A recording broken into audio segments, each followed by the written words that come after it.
Hi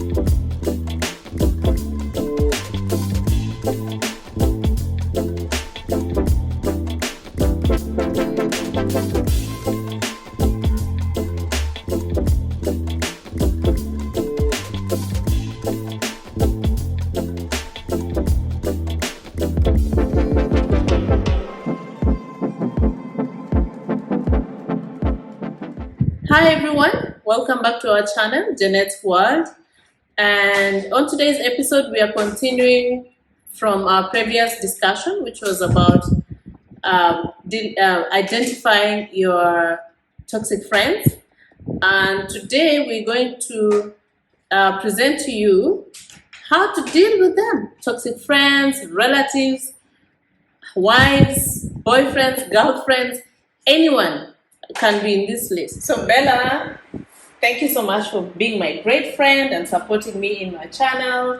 And it's my pleasure to welcome you back again. And cheers. And cheers to us today with this special topic, because I know you talk about it so well. Yeah. And so again, thank you so much for having me back to your channel, and I'm so glad and looking forward to share the points on how to deal with toxic people. We discussed on how to identify it. Yes. And now today we are here to actually see how we can deal with that and how we can be, how we can maintain our sanity while being around such people. That's true. So glad to join you again. Thank you so much. Bella is so good when it comes to this topic. And last time when she was talking about it, I became so emotional, and I ended up taking over the discussion instead of letting the host talk. So today, I'm leaving the floor to her. The only thing I'm going to do is just pick on the points, and she's going to expand on that point. So Bella, should we start? Yeah, sure. We very much ready forward to that. So the first thing that we, before before we start the video shoot, so what we normally do is just go through the points and then do a discussion on it. So what she had told me is the first point is lower expectation. I don't know if it's their expectation or your expectation. Please talk about that. You just said lower expectation. So when it comes to toxic people in general, once you've identified like they're toxic, they're not doing you any good. Bit again, we'll just refresh on what exactly toxic people or traits are. Again, if they're harming you physically, mentally, or emotionally.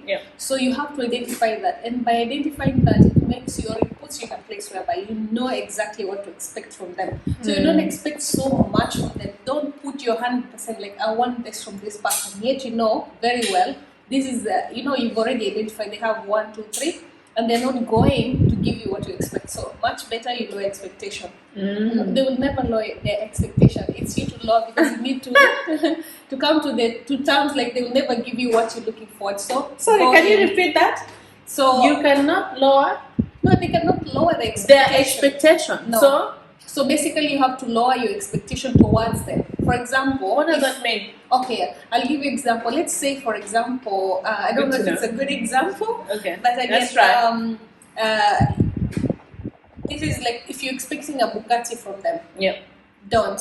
They're not going to give you that. Expect a Toyota. Lower expectation from them. They will. What they're gonna do for you. So don't expect them to do. You've really explained it quite well. Don't expect. Is that what much you mean? from I want them. to understand. You are the one explaining.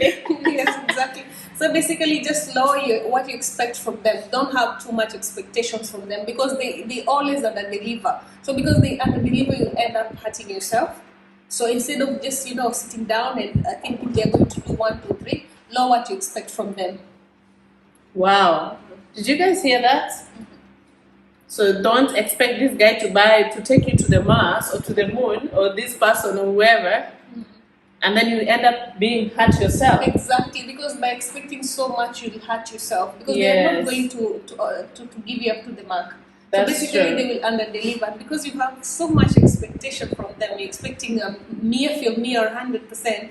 You're not going to get that. So just forget about that. Expectations. Forget about it. Yes. I like that. Okay. Number 2 point, Bella, you said earlier on, avoid playing into their reality. Yes. That's a tough one. What does that mean? Basically, when I say avoid playing into their reality. Imagine these people, they have a formed opinion about you, and because it's in them, you cannot change it. So don't sit back and expect them to have, to relate to you like how normal people will do that. Yeah. So basically, by by you not playing into their reality, is just knowing this is what they think about you. They're not going to change anything about it because they have a formed reality in their head. Already they have. Yes, they have. Bella Nimbaya. That's it. So they can never change. So because they have a formed reality of you, they have a formed reality of what you think about them. They have a formed reality of 1, 2, 3. So to just be clear, that is their reality, and because they have a reality about you, you cannot change. You cannot force change upon them. They already formed an opinion about you. What? So because they've done that, just know they have an opinion. Don't argue with their them. reality. Okay, that's it. Whatever you think about me, that's fine. Yeah, exactly. Wow, that's a nice one, Bella. And number 3, we said be compassionate. Put yourself first. You told me. No, sorry. So number 3 was be compassionate. Yeah. Okay, so oftenly these individuals or toxic people, again, or people with toxic traits, be it family members, be it spouses, be it workmates, your boss, or anybody who you feel they're toxic to you. What you need to do, let me take a context. Do you know that I had somebody saying also there are children who are toxic? They are. So basically, it's anyone. It's everybody and anyone, So okay. So what did you want to say? Sorry, I interrupted again. No, it's okay. Because what is happening here when we say you be compassionate about them, you understand these people are suffering, like especially people with advanced, toxic trait, or they're toxic. Oftenly they will move from being toxic and they'll be like, let's say, a narcissist. So you basically understand this is them. And some things they cannot do, they cannot change. So you develop a compassionate. But again, this compassion has a limit. It's not like you're going to empathize with them forever. You have to limit what to do to them, or when you're extending a hand, because sometimes you might be very compassionate, but you're enabling them treating you badly, or you're enabling or feeding their behavior of treating you in whatever way they want to. I like that. Feeding them into what? You're basically feeding their craving of treating you badly. So because you're being compassionate, you're being an empath to them, you're extending that helping hand. You're extending your thinking. You'll be like, oh my God, often you like us, especially us women, you sit down and be like, oh, she's going through this or he's going through this. We are very, in nature, we empathize a lot. And by doing so, then we are feeding their ego, we are feeding their toxic traits, so they're becoming worse. They're thinking we're stupid actually. No, I'm putting myself in that shoe. Compassionate. So also be compassionate, but guys, you need to trim. You need to have a limit of what you need to do. How far you go exactly with being compassionate with these people. Yeah. So the next one would be put yourself first. Yeah, and by being compassionate again, you're limiting what to do to them, and you putting yourself first. By putting yourself first, you know very well these people, they're experiencing 1, 2, 3, but who is the most important person here? It's me. You know why you're putting yourself first? Because if you don't, they won't. So it's your role to see that and put yourself. Exactly, you should put yourself first before them, because they will never, in 1,000 years, they will never consider putting you first. So you need to know yourself. And basically, push yourself forward. It's a sickness, right? It's absolutely, it goes way beyond a sickness. Like, it's something that it starts slowly, but if not treated in the long run, it becomes a whole. It's really something bad. that's to do with mental health as well. Mental health. Yes. So Bella, now we are on point number 4. Actually, sorry, 5, because we had put the other one, put yourself first. So that was it came into number 4. So point number 5, guys. And Bella told us before, don't feel at fault. What does that mean? So on the fault, don't take it Don't feel at fault. Don't feel at fault. This basically, it goes whereby these guys or toxic people, toxic individuals, either family members, either spouses, or anybody, you know, who is toxic, your boss, usually they make you always feel guilty. They play the victim. You remember last time? Playing the victim. Yeah. When we were discussing, they play the victim. And once they be the victim, you end up asking yourself, maybe I did something. Guilty. Exactly. Imagine, like, I felt, maybe it's me, it's my fault. Maybe I said something, maybe I did something. Not take it personal. Yeah. Yeah. Go ahead. And because you feel like you did something to trigger them or to bring out their toxic traits, you start feeling guilty. No, sweetie, no, darling, it's not your fault. It's not your fault. Don't take it personal. It's not your fault. It's their fault, but they're making you feel guilty. So once you identify these things, you will end up knowing that no, it's not. I'm not carried. Yeah. So this is how you think. It's not easy though. It's not easy because they have made you, they've made you accept the condition, and they've made you come. You always come back to apologize. You always be the first person to initiate, like in a relationship, to initiate a conversation, especially when things are not okay. So you always come back to them and be like, "I'm sorry." So often you will feel like, "No, it's me who did this. It's me who did this," and because you're feeling all these things, you're feeling at fault. No, it's not your fault. It's not your fault. Don't take the cross. It's not your fault. It's their fault. And once you know that, just be at peace. But you know how to treat them and how to treat yourself. Exactly. Be at peace, because when people make you feel guilty, you start doubting yourself. Or I'm the bad person. Yeah. Or I'm like this, or I'm like that. And like I said in the previous video, we've been there. And we know those people who make you feel guilty all the time. But once you know that it's not your fault, then we go to the next point, which is you say, set clear boundaries. Yeah, so again, by establishing boundaries, let's say, for example, in a relationship or in a marriage, you need to say to be very categorical on what you need to accept. Okay. By setting boundaries, you'll be like, I don't need to hear 1, 2, 3. I will not entertain 1, 2, 3. This is what I want. If you can't, that's it. You have to be very clear. Your no should be like capital N-O. Aye. And your yes should be like really Y-E-S.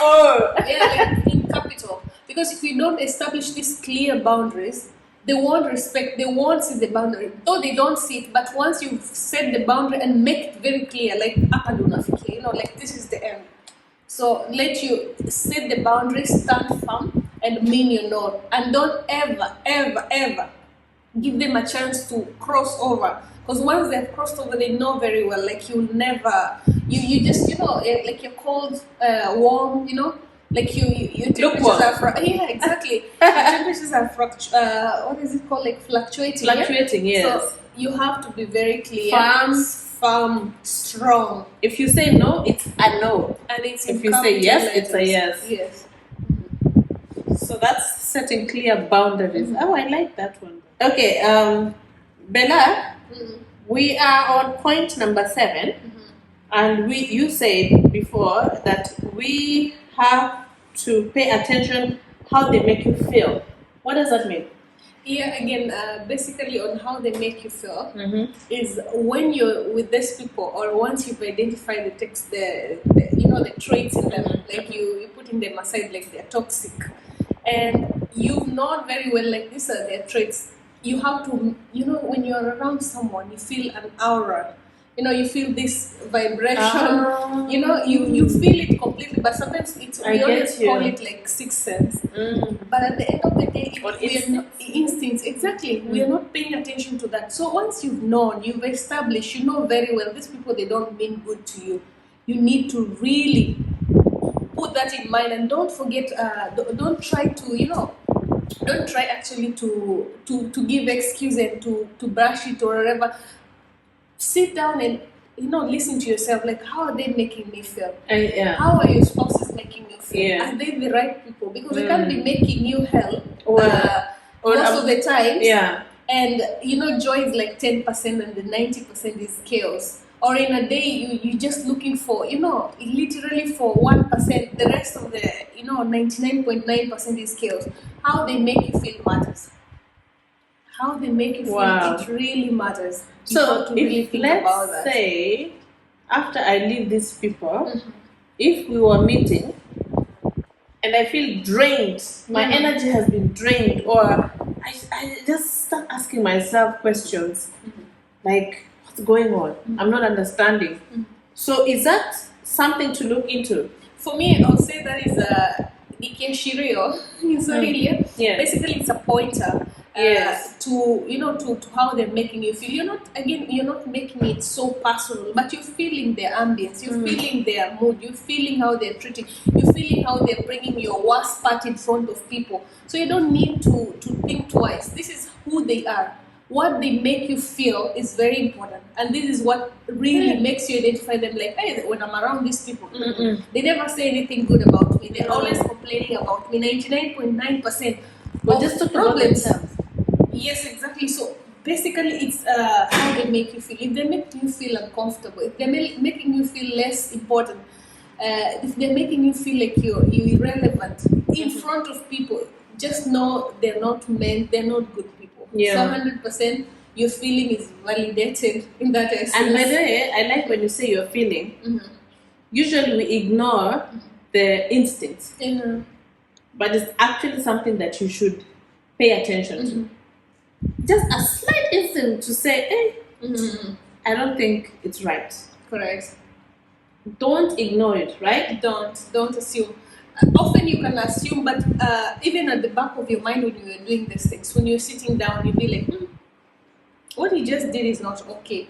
Your mind is telling you, it's not okay. Your heart is throbbing. Exactly. You want to, it's like you ran 100 meters. How do we combine the heart, the brain, the soul, I don't know, the spirit? It's a bit difficult, right? You have to really juggle and see what brings the best out of you. How someone makes you feel is very important. If you're feeling happy, if you're feeling encouraged, if you're feeling good, this is very important. But if someone is draining, is taking out the very least, even what is remaining 1% is still taking it away by, making you feel less important, less valued, not good enough, then you have to just say bye. It's true. Okay, so Bella, we're almost done. So now we are on, which one comes first, exit plan or avoidance? So, which one? Avoidance or exit? I think avoidance should come first before you exit. Okay. Yeah. So, Bella had discussed with us that the next point, which is point number, I've lost track. Let's just talk about avoidance. So when it comes to avoidance, as it's an obvious word, like you need to avoid them as much as possible. For example, if you are staying with them or you encourage them, you're seeing them often. Let's say in a day you're seeing them once. You can avoid that. You can try to make it in a week once, slowly but slowly. Because also it's not easy. Let's say it's your spouse. Let's say it's your friend. It's your boss. You cannot avoid them completely. Husband, wife, whatever. Yeah, exactly. So you need to basically to cut the time you're spending with them.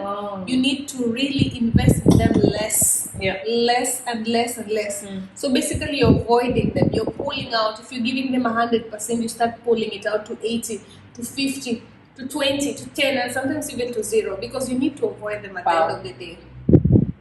Really? Is that possible? Yes, absolutely. What happens if it's a spouse? Then if it's a spouse, you need to either go to the next point, then you have to, if it's too next toxic. Point is exit plan. Okay. Yeah, so talk about exit plan. If it's on the extreme end, if it's too toxic, let's say it's a marriage, let's say it's a job you're in, because sometimes you'll be like, no, it's my job, it's paying my bills. Yes, but how long will you transact your own life, your own feelings, your own well-being, your mental health to a job for a paycheck?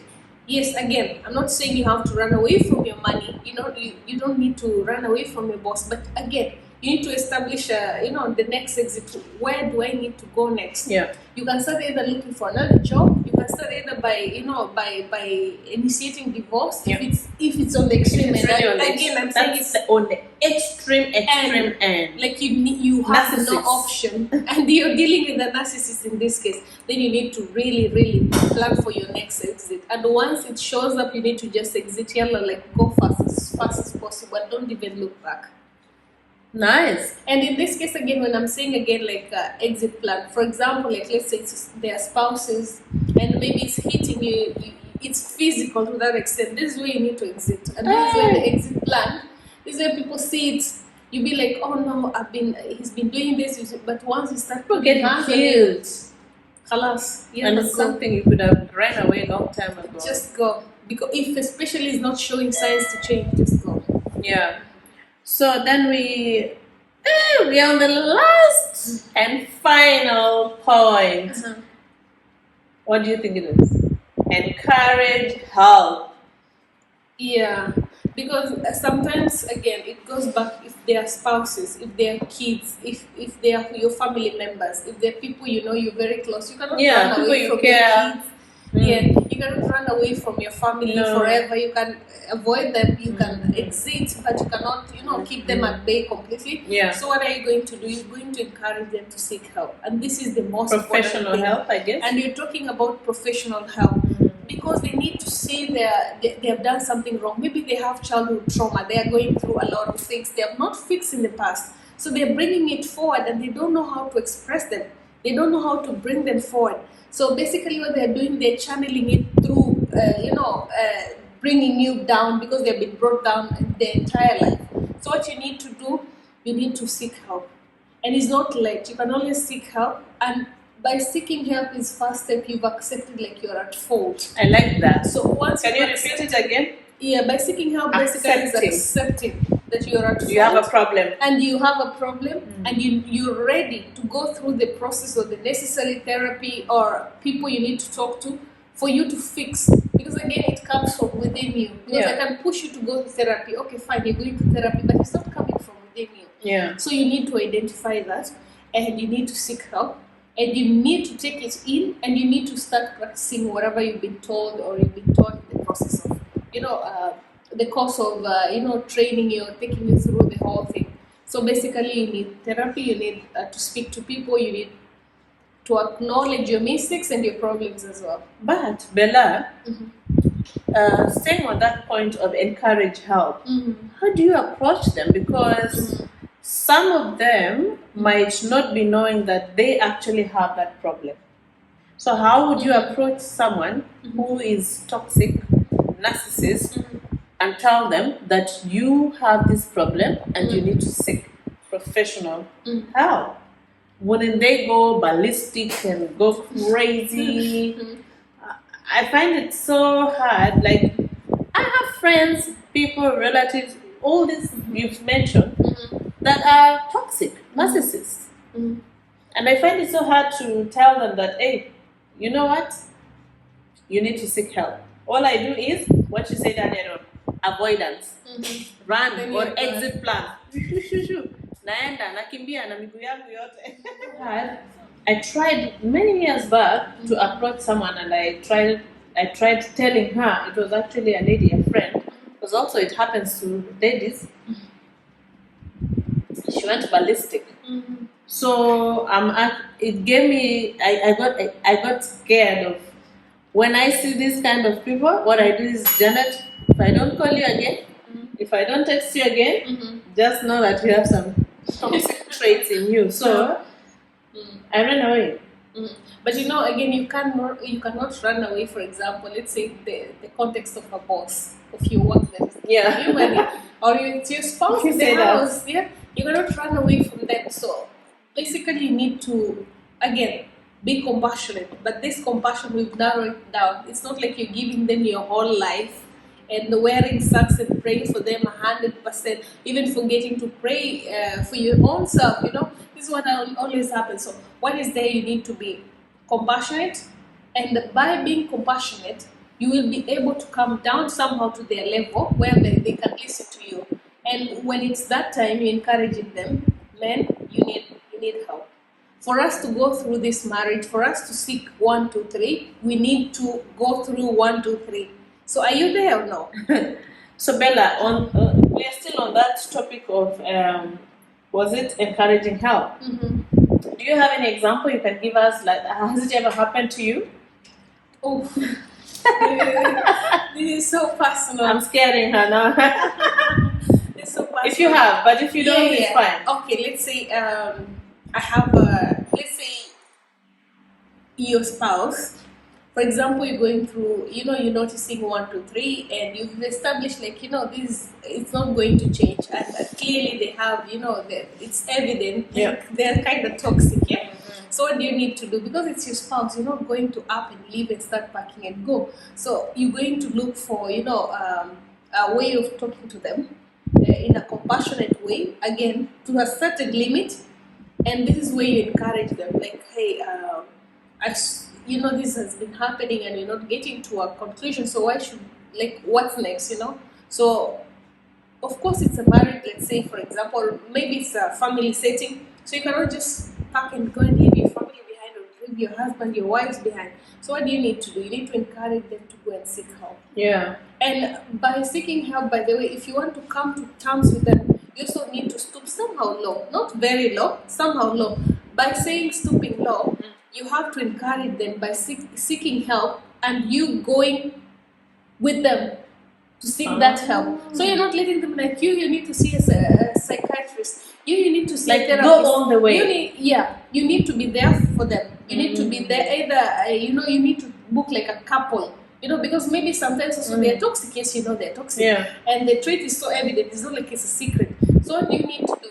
You need to encourage them by you being there, so that also you can express and also seek help. So you need to lower yourself to that standard, so that you can be both, in the same boat. Of course, the therapist knows like this guy or this person, they're on the upper scale and you're on the lower scale. But just for the sake of peace, for the sake of you making things together, or bringing the family together, you bringing your sister or your brother together, you need to be on the same scale. So you're being supportive. Basically, you're just there for support. But at the same time, you can learn 1, 2, 3 as well. So it's not easy to, to go ahead and be like, you need help.